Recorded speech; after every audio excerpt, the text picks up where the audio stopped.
am live from a very windy Rock Chalk Park. Now, as you can see, the wind is going absolutely crazy out here, but nonetheless, we are here for day 3 of the 92nd annual Kansas Relays. So far today, Kansas has taken first in just 2 events, the women's 4x800 and the women's high jump. The rest of today's events will be qualifying for all of tomorrow's races, which start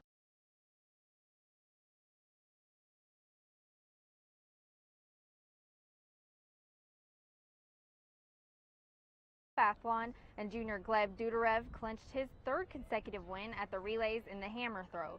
Dudarev is currently ranked 1st in all of the NCAA and 12th in the world with his 72.3 meter throw. Both the men and the women placed 1st in the 800 meters last night.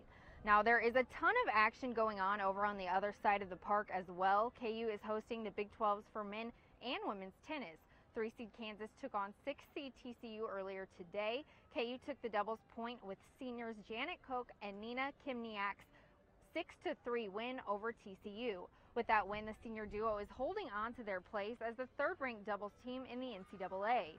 Kansas ended the day with a 4-1 win over TCU and will move on to play Oklahoma State in the semis tomorrow.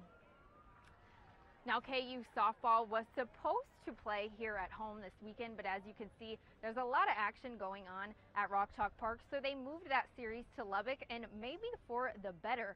Kansas pulled off a huge upset last night against 13th ranked Texas Tech, beating the Red Raiders 6-4. Now, that was the first time Kansas has beat a ranked team since 2016 when they beat 13th ranked OU at Norman.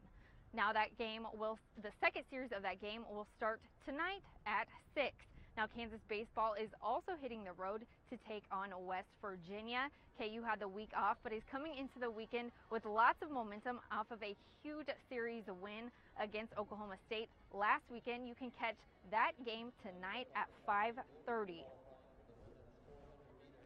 Now, for big news coming out of KU basketball, just minutes ago, DeSosa announced he is declaring for the draft. This comes just after the school announced yesterday morning they officially appealed his suspension.